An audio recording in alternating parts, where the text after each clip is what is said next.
Amen. Si vous avez votre Bible ce matin, j'aimerais que vous puissiez tourner dans la lettre de Pierre. La première lettre de Pierre, le chapitre 4. Et on va lire quelques passages dans ce texte-là aujourd'hui. Et le titre du message, j'aimerais vous partager, c'est « Une surprise étrange en faisant le bien ». Une surprise étrange en faisant le bien. Amen. Et on va prier ce matin, encore une fois, je sais. Seigneur, je prie que tu parles à nos cœurs à travers ta parole ce matin. Je prie, Seigneur, que tu nous aides à comprendre ta volonté, Seigneur, pour notre vie. Seigneur, pour ce que tu veux faire à travers de nous. Seigneur, c'est ma prière ce matin. Je prie que tu m'aides à partager ce message comme tu voudrais que je le partage, Seigneur, afin que nous croissions tous ensemble dans ta connaissance, dans ta grâce et aussi, Seigneur Dieu, à ta ressemblance pour apporter, Seigneur, dans notre monde ce que tu désires apporter, Seigneur Dieu, à travers ton Église. C'est ma prière, Seigneur. Utilise ce message, Seigneur, puis aide-moi de le partager ce matin, Seigneur, comme tu voudrais, pour ta gloire et ton honneur et pour le salut du plus grand nombre. C'est ma prière dans le nom de Jésus. Je prie. Amen. Amen. Amen. Est-ce qu'il y a des gens ici qui aiment les surprises?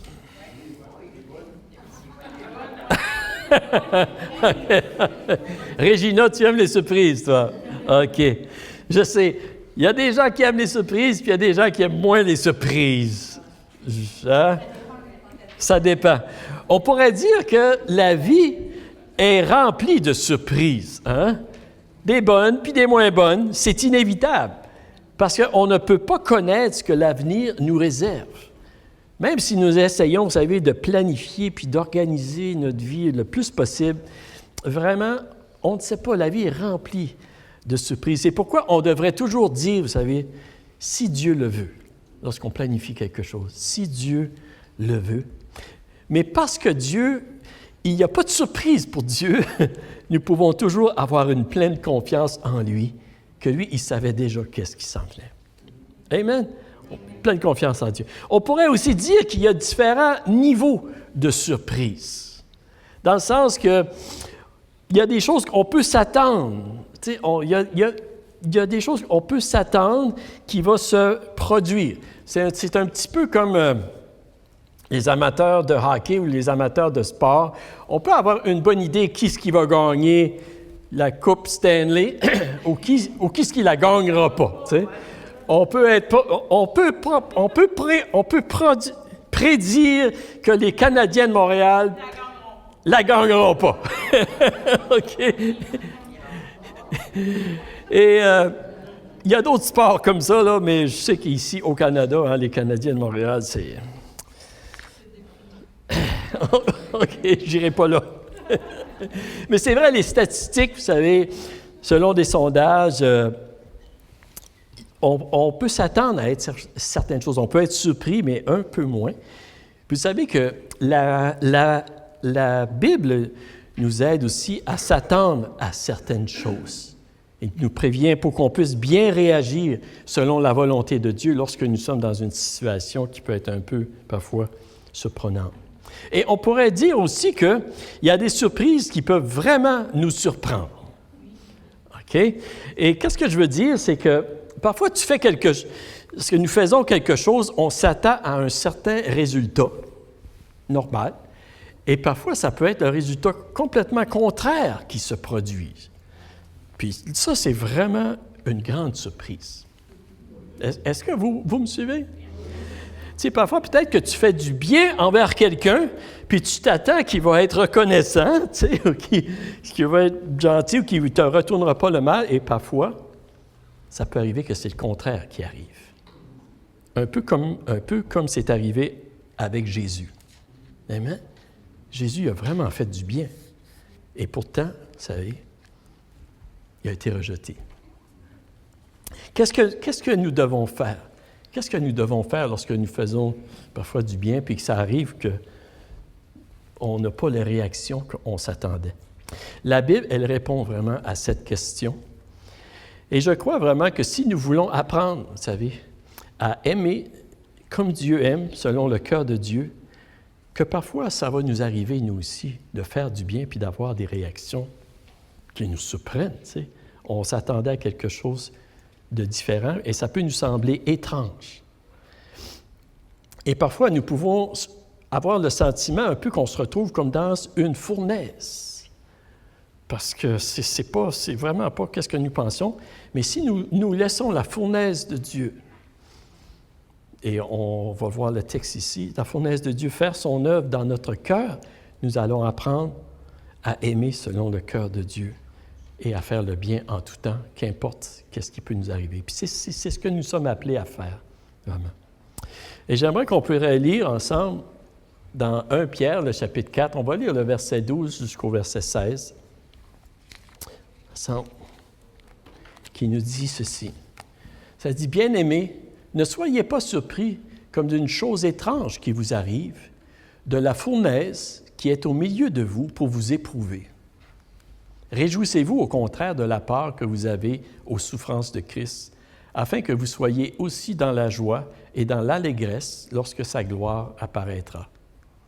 Si vous êtes outragés pour le nom de Christ, vous êtes heureux parce que l'Esprit de gloire, l'Esprit de Dieu, repose sur vous. Que nul de vous, en effet, ne souffre comme meurtrier ou voleur ou malfaiteur ou comme s'ingérant dans les affaires d'autrui. Mais si quelqu'un souffre comme chrétien, qu'il n'en ait point honte et que plutôt il glorifie Dieu à cause de ce nom. »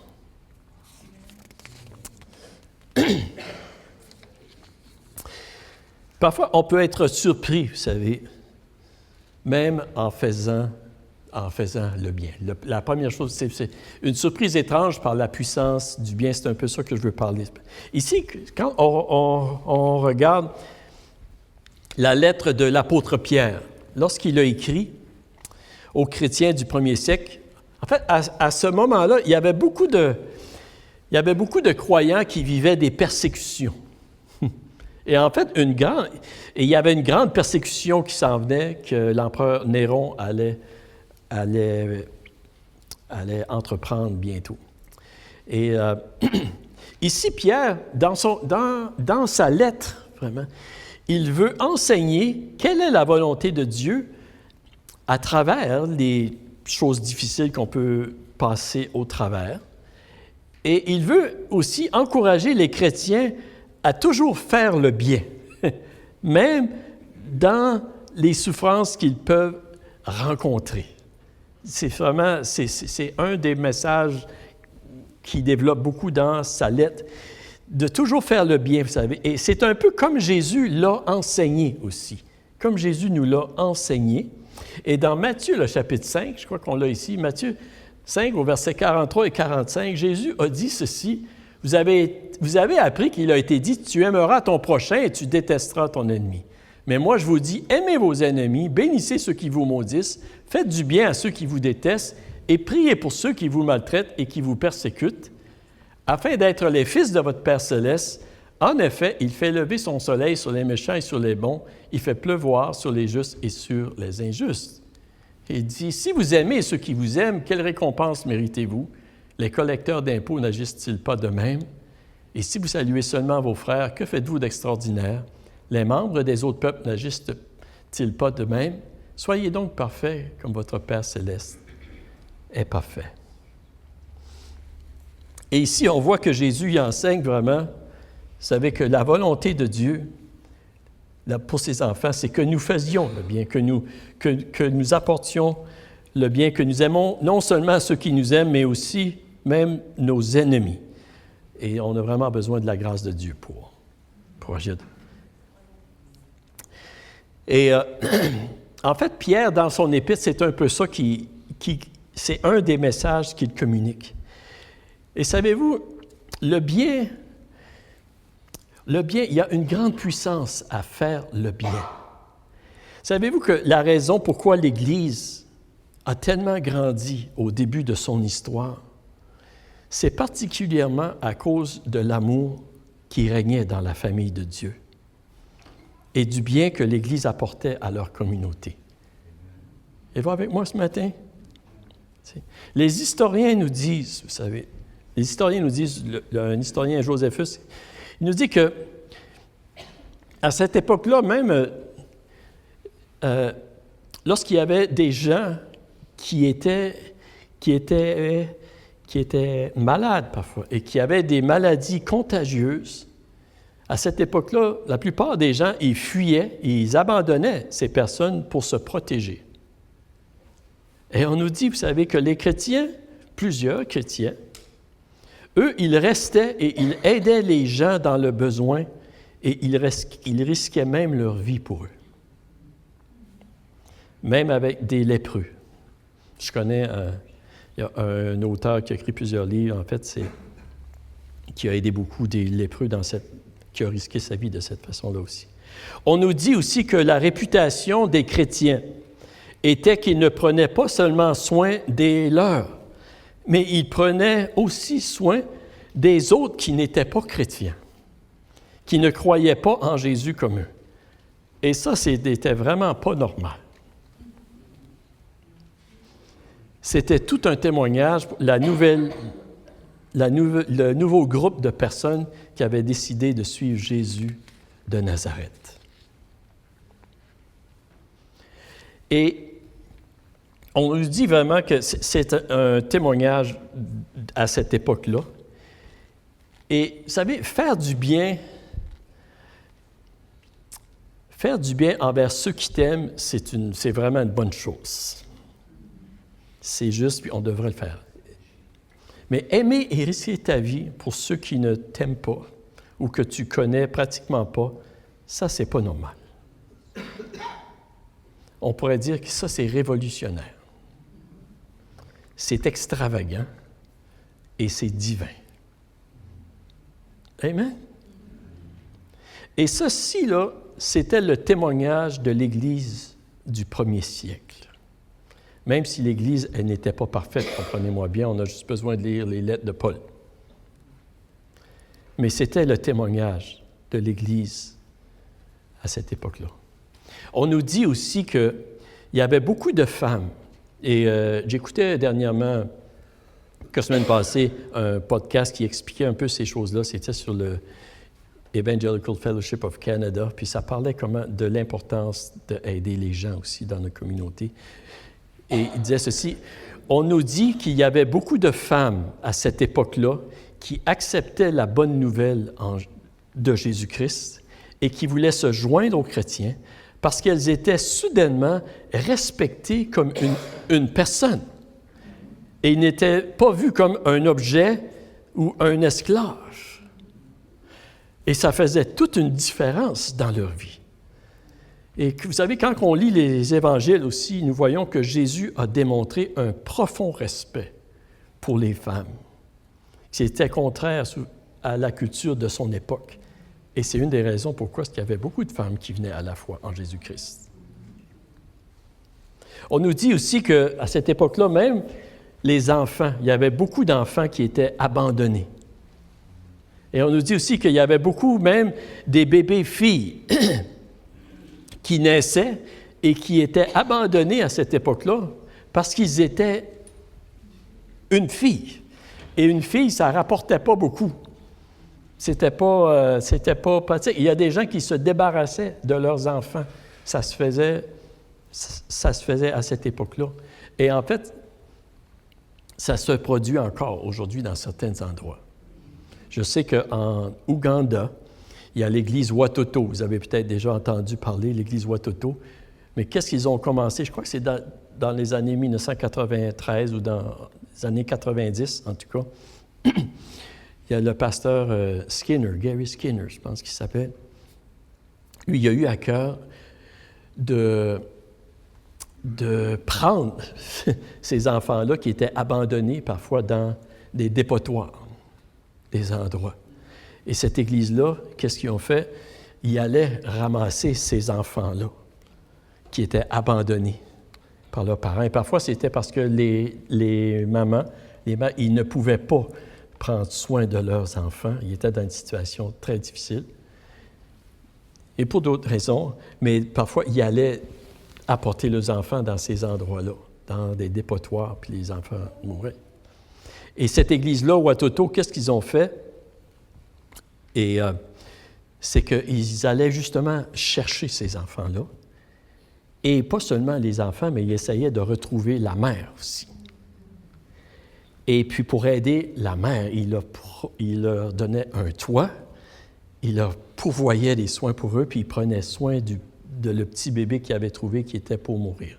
Et justement, vous avez probablement déjà entendu parler de ça, mais l'année passée, à l'église de Edmundston, l'église, en fait, la chorale de Watoto, il faisait une tournée au Canada, et il était dans le coin, et ils ont fait une présentation à l'église de Edmundston, et il y avait, je ne sais pas, peut-être, je dirais une quinzaine d'enfants là, qui chantent là, d'à peu près 8 ans, 9 ans, 10 ans, tu sais, de tout cet âge-là.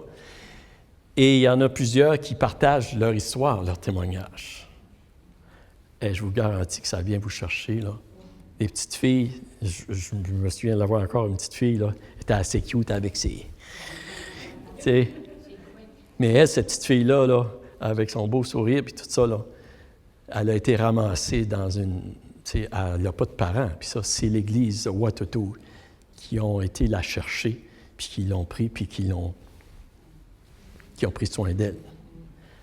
Puis il y en a plein, là. Puis en fait, le gars, la personne qui était responsable du groupe un peu, lui aussi, maintenant il y a peut-être 20 ans, 19-20 ans, mais c'en est un de ces enfants-là qui a été ramassé dans le dépotoir.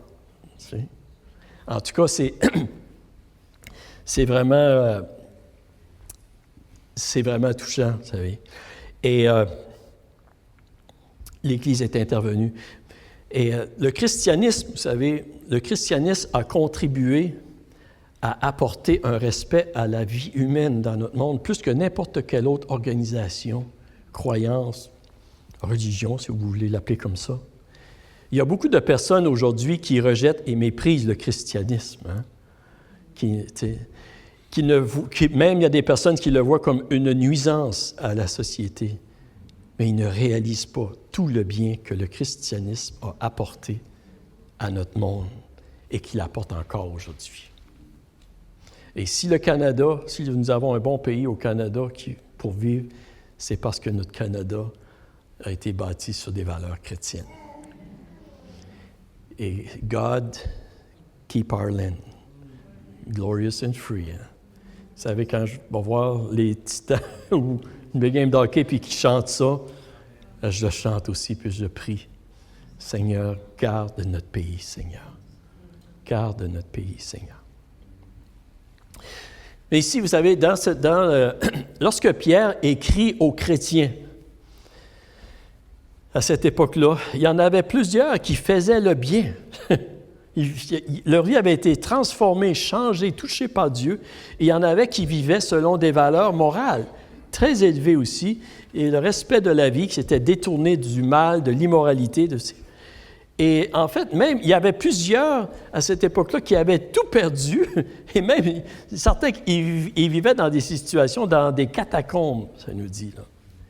Parce qu'ils avaient choisi de croire et de pratiquer, de croire en Jésus et de pratiquer le bien.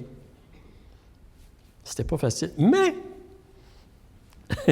en même temps, c'est ça que je veux qu'on saisisse, en même temps, il y avait des personnes qui voyaient le bien que ces chrétiens-là faisaient et qui voyaient les injustices qui étaient faites à leur égard aussi. Et plusieurs n'approuvaient pas ces injustices. Et plusieurs, ils voyaient la différence, et il y en avait plusieurs qui se convertissaient à Jésus-Christ à ce temps-là, lorsqu'ils voyaient ça. Et c'est la raison pourquoi l'Église continuait de grandir, malgré l'opposition, malgré la persécution qui se produisait. Et en fait, c'était comme au début de l'Église. Vous avez dans Actes 2, 46 et 47, hein, ça nous dit, ils étaient chaque jour tous ensemble assidus au temple, ils rompaient le pain dans les maisons et prenaient leur nourriture avec joie et simplicité de cœur, louant Dieu, trouvant grâce auprès de tout le peuple. Et le Seigneur ajoutait chaque jour à l'Église ceux qui étaient sauvés. Malgré tout, vous savez, les gens, ils voyaient quelque chose à travers eux. Et c'est une des raisons pourquoi ils étaient attirés. Est-ce que vous êtes avec moi? Vous savez, ce n'était pas juste la bonne doctrine, le message de l'Évangile qui faisait que l'Église grandissait, c'était aussi le témoignage de l'Église. Des chrétiens, alors qu'ils pratiquaient le bien d'une manière, on pourrait dire, extravagante, révolutionnaire, à l'exemple de Jésus-Christ. Et ça amenait plusieurs personnes à examiner leur vie, à se repentir et à croire en Jésus sous la conviction du Saint-Esprit. Et pour voir le royaume de Dieu avancer, vous savez, ça prend certaines choses. Et ça prend la parole de Dieu qui doit être proclamée, ça prend la puissance du Saint-Esprit, et ça prend aussi la persuasion de l'amour qui vient convaincre et toucher les cœurs. Ça prend d'autres. Mais c'est ça qui se produisait à ce moment-là. Mais malgré tout ce qui se produisait, puis l'Église grandissait dans cette époque-là, l'Empire romain a été changé, transformé. Tu sais. Malgré tout, le bien qui se faisait, ça ne changeait pas tous les cœurs. Ce n'est pas tous les cœurs qui étaient changés. Et il y avait beaucoup de chrétiens qui faisaient le bien, et en retour, parfois, ils se faisaient insulter, outrager, persécuter, mépriser, calomnier, ridiculiser, expulser de leur famille, parfois de leurs biens, puis tout ça. Et je suis persuadé que même si plusieurs... Le bébé est bien. Il dit « Amen ».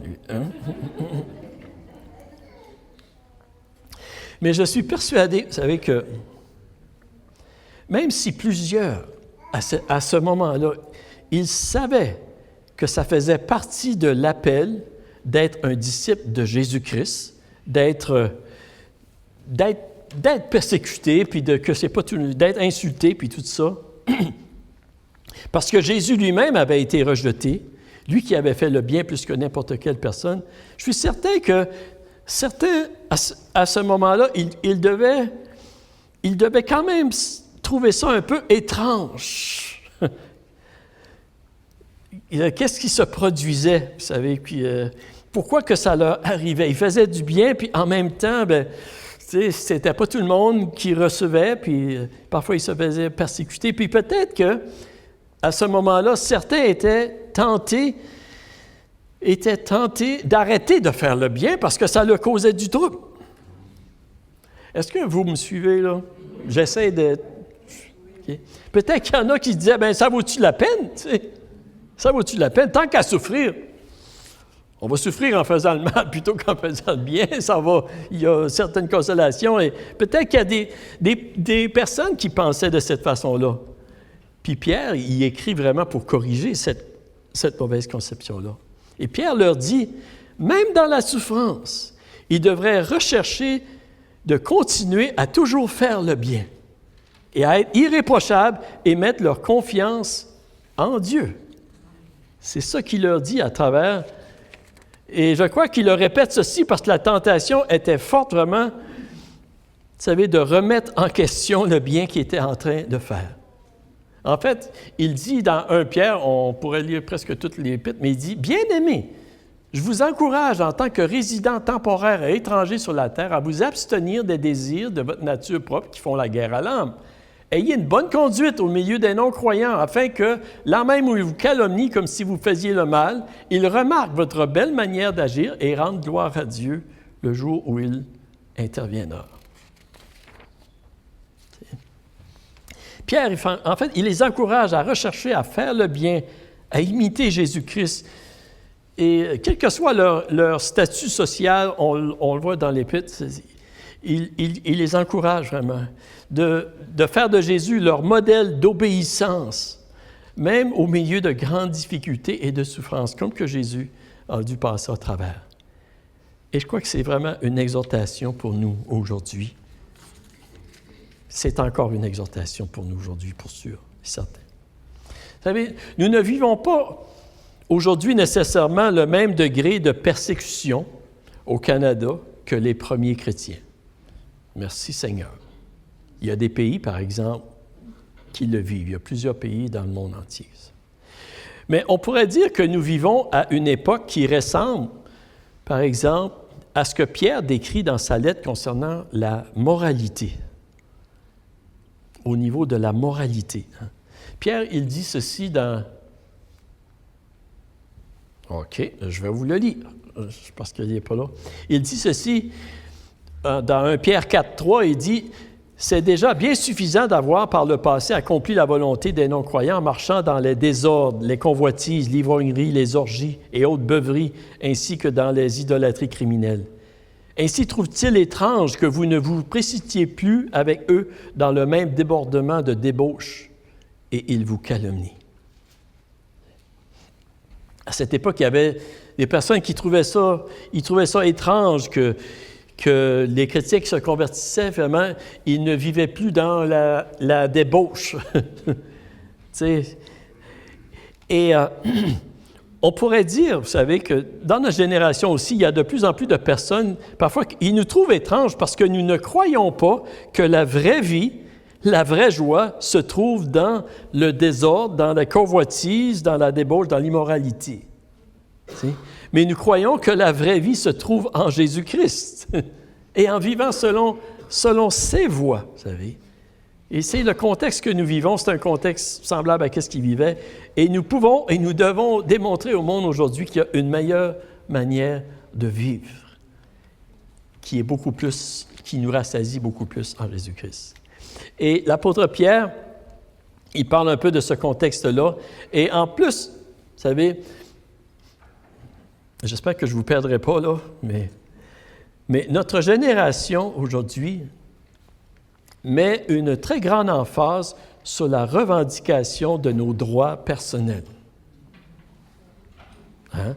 Chaque personne a le droit de défendre et de postuler pour ses droits et devrait le faire. C'est la culture, ce qu'on vit beaucoup aujourd'hui, là. La mentalité de notre génération. Nos droits sont importants. Est-ce que vous êtes avec moi? OK. Qu'est-ce que je veux dire ici? C'est que même si nous ne sommes pas prudents, nos droits peuvent devenir une obsession qui peut causer plus de troubles que de bien dans notre société. Et c'est une des raisons pourquoi il y a beaucoup de révoltes puis d'anarchie dans notre monde. Comprenez-moi bien, là.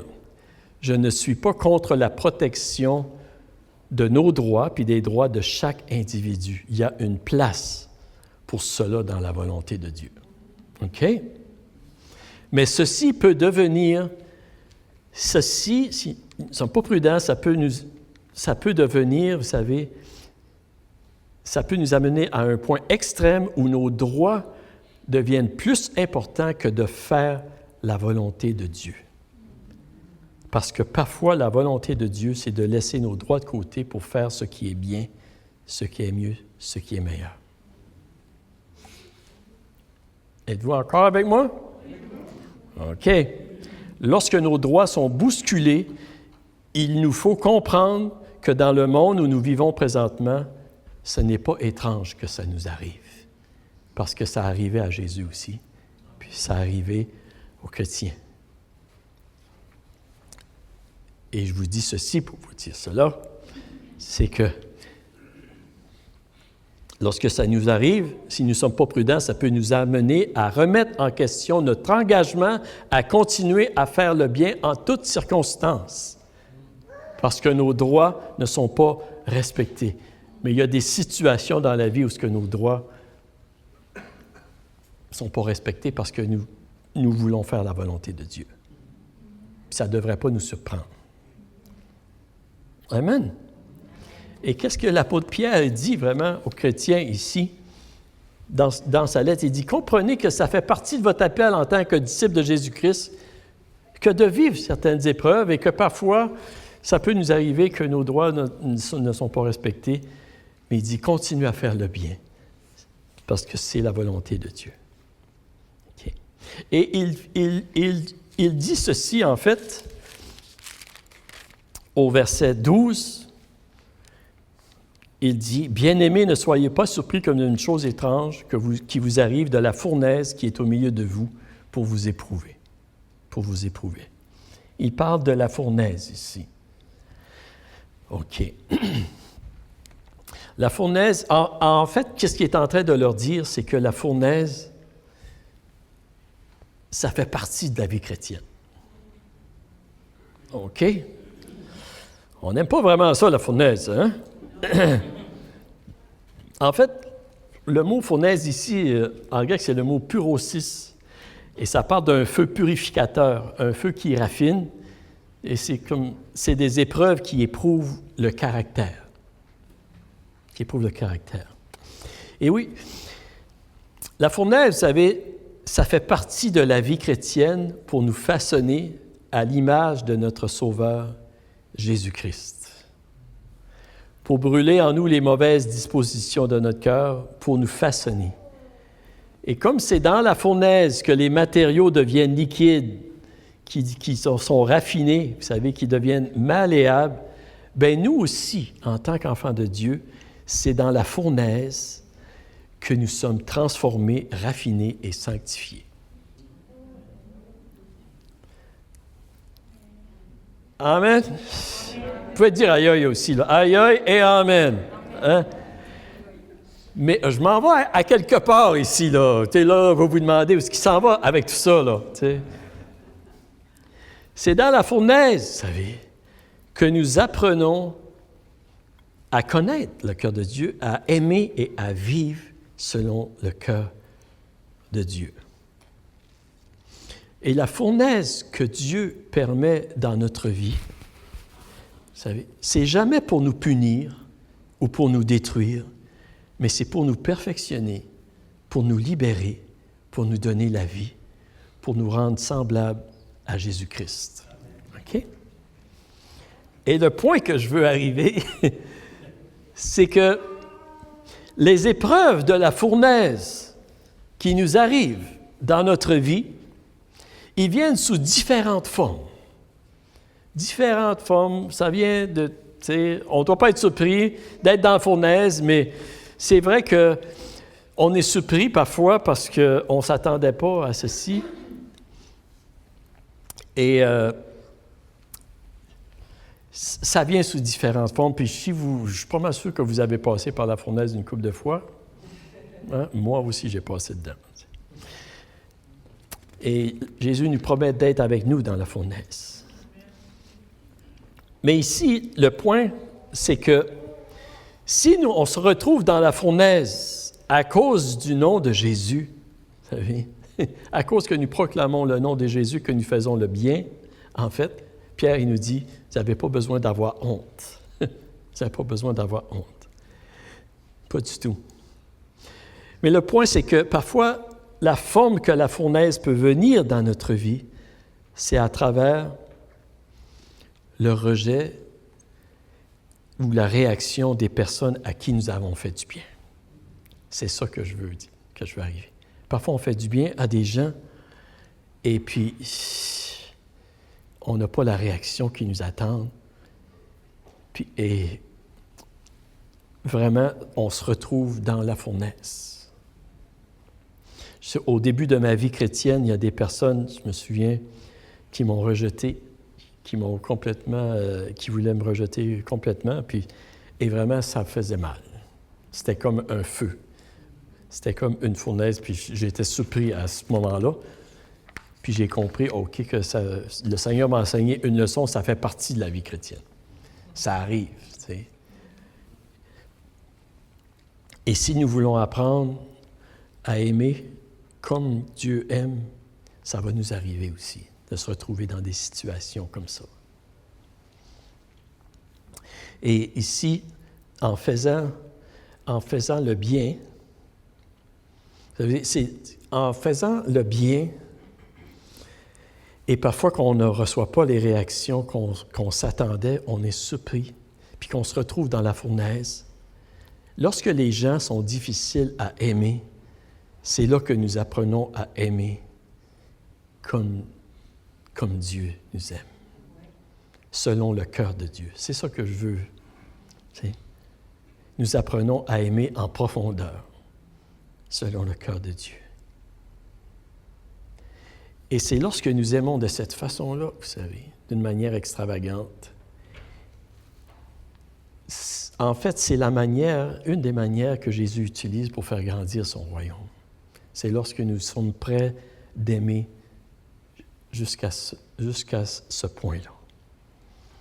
Est-ce que vous êtes avec moi ce matin? Je sais que j'ai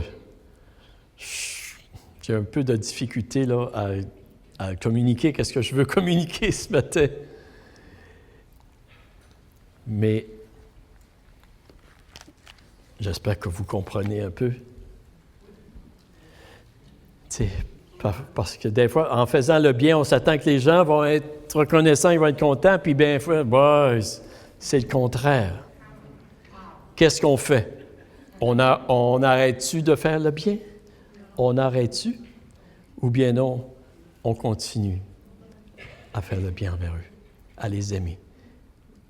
On est dans la fournaise, mais c'est dans la fournaise que nous apprenons à aimer comme le cœur de Dieu.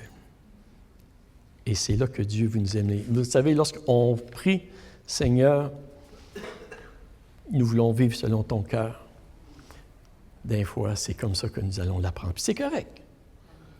Mais notre cœur est changé. Notre cœur est changé. Donc, qu'est-ce que nous devons faire? Ne soyons pas surpris si on se retrouve dans la fournaise. Continuons à faire le bien dans les situations. Puis vous savez, on approche une saison aussi, là, nous célébrons la naissance de Jésus, de Noël. On veut faire le bien et parfois, ça ne sera pas toujours bien reçu, peut-être. Mais qu'est-ce que Dieu désire, c'est qu'on continue à le faire. Continuons à aimer les gens, continuons à prier, puis continuons à proclamer le nom de Jésus-Christ. Et nous allons voir le royaume de Dieu, nous allons voir la gloire de Dieu manifestée. Est-ce que vous êtes avec moi ce matin? Et on est tous tentés, vous savez, on est tous tentés parfois de retourner en arrière on est tous tentés parfois d'arrêter de faire le bien. Parce que c'est comme ça que ça se passe dans notre monde. Mais ça devrait... Nous sommes appelés à vivre d'une manière différente dans notre monde. Amen. Merci pour votre patience avec moi aussi, pour votre grâce. J'aimerais qu'on pourrait se lever debout ensemble.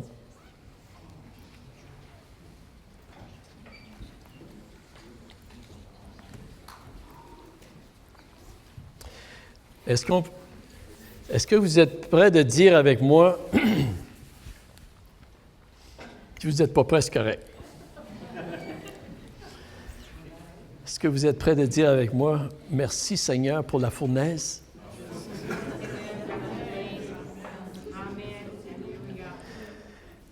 Merci pour la fournaise qui change notre cœur, qui nous apprend à aimer comme toi, Seigneur.